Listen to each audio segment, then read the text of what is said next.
In 2018, I got fat whilst travelling around Australia and Southeast Asia. I wasn't obese, but I put on about 10 kilos or 22 pounds of body fat in about 4 months.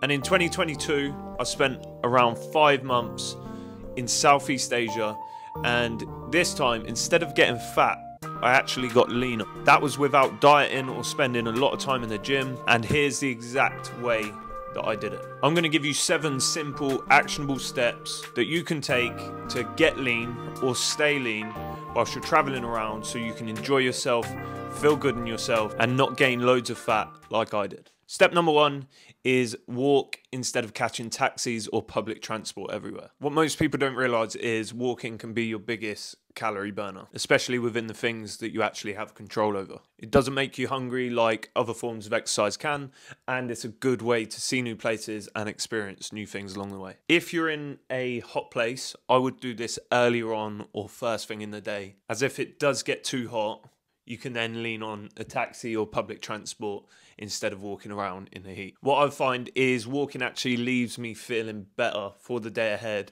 and food tastes better too. So it's a no-brainer, it's a win-win. Step number 2 is to simply skip breakfast. Save yourself some money, save yourself some calories and time by skipping breakfast. By skipping breakfast when I'm traveling, it meant that I wasn't adding to the total daily calorie intake before the day had even begun, and it meant I'd saved some for eating at restaurants later on in the day. If you're somebody that really likes to eat breakfast, then just start with something light, like some fruit. Otherwise, just skip it all together and save yourself for the good grub later on in the day. I personally always felt better when doing this, especially when I've been in hot countries. Moving on nicely into step 3 is choosing one meal to have a heavier feed once per day. Having lighter meals or just grazing throughout the day means you save space for bigger meals, and you can try more foods in the evening. So you can try a local dish that you've had your eyes on, or just go and have a bigger feed and indulge, socialize with people over a nicer amount of food. When I was in Thailand, a dish called a khao soi was one of my favorite, but if I knew I was going to have that in the evening, because it's quite rich in calories, what I'd do is just graze throughout the day or snack on things like meat skewers from some street food and just have some fruit, so I could save myself for a bigger meal in the evening. That way I knew I could enjoy myself without eating too much and overindulgent. This would allow me to still try the local dishes or any food I had my eyes on, but it meant I could also eat nutritiously and eat lighter throughout the day, so then when the evening comes I wouldn't feel bloated going about my daily activities or walking or anything like that. I could just have it when the day was coming to an end. Step number 4 is prioritizing protein and water intake. Every meal I eat, I always try and prioritize protein and get a source of protein in, even if it was a side next to my main meal, or just asking the locals to add extra meat to a dish or add some extra eggs to a dish or something along them lines. You can either go into local shops in most countries now and you'll be able to get a protein shake, or go to a cafe where quite often you'll find they have protein supplements or powder ready to whack in a drink or smoothie that you can have on the go throughout the day. If you're staying in an apartment or have kitchen or have the means to do any cooking yourself, then get yourself down to a local supermarket, get some natural yogurt in, get some fruit in, and stock up on some eggs or maybe even some meat just to cook back at the apartment. It's an easy way to get some additional protein in and control your food intake a little bit more than what you could if you're always eating out. Drinking plenty of water throughout the day helps keep you hydrated, helps keep you feel fuller, and helps you keep energized. So it's a win-win. Little pro tip, if you are sweating a lot, then get yourself an electrolyte drink as well. This will help replenish the minerals that you lose through sweat, can help prevent cramps, and can help you prevent feeling tired. Step number 5 is running or training. This isn't as important as what you might think. Of course it can help, but it's not the number 1 priority. You're not going to build muscle when traveling around, but you can help prevent muscle loss and prevent fat gain.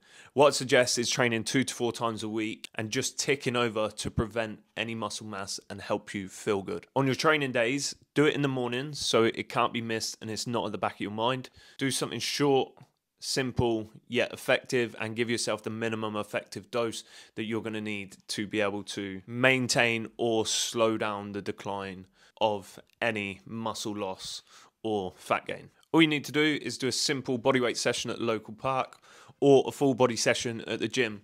You could even take part in a class, which is a good way to meet people, and it's a good way to take all of the thinking out of it and just get it done. Finally, you could go to the gym and just do your own thing, focusing on the basics, picking 4 to 6 exercises of 2 to 3 sets per exercise. That'll be enough to keep you ticking over, keep you feeling good, and should help you prevent any muscle loss. If you already run, then running's an amazing way to quickly see more than what you would do and explore new areas. If I can, I like to run around a city or a new town, or if I'm down by the coast, I like to do a coastal run.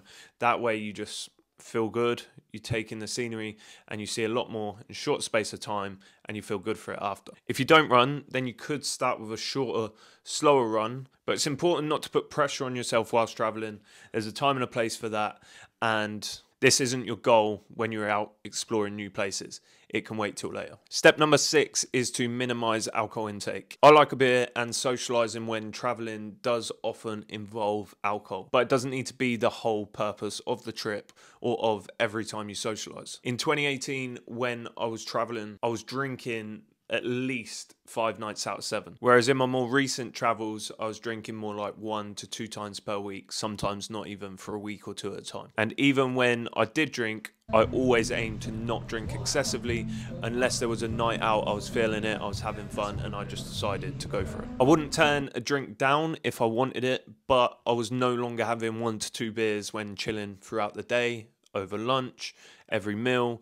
And then you would end up having a few drinks at night, and then every few days you would end up getting drunk and going out.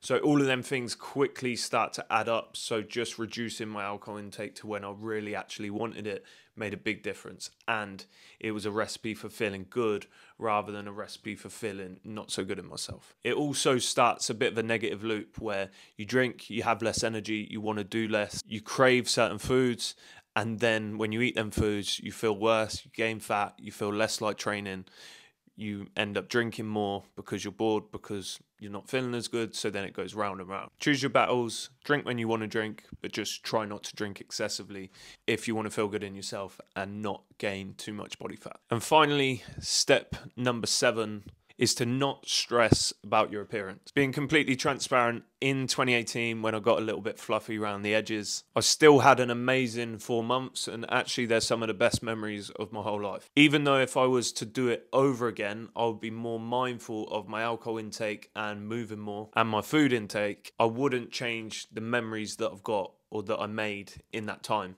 So if it feels better for you to just take the pressure off with your training, nutrition, and forget about any body composition goals or your appearance for a little while, then do that. And if it feels right to place a focus on your body composition, your health, your nutrition, your training, then do that too. Then you know you can travel and still maintain your health and fitness. Your weight and body composition will change from time to time. They always do anyway. But when you're away with the nature of things changing and things not being constant or a routine, your body image and appearance will fluctuate. And that's absolutely fine. As long as it's not a gradual build-up of like 6 to 12 months of just bad habits constantly, then if it came quickly, you'll be able to fix it quickly. So don't stress about it. I hope these 7 tips helped. Thanks for watching, and if you want a copy of my guide on how to stay lean whilst traveling, then I'll put that in the description down below, and I'll catch you in the next one.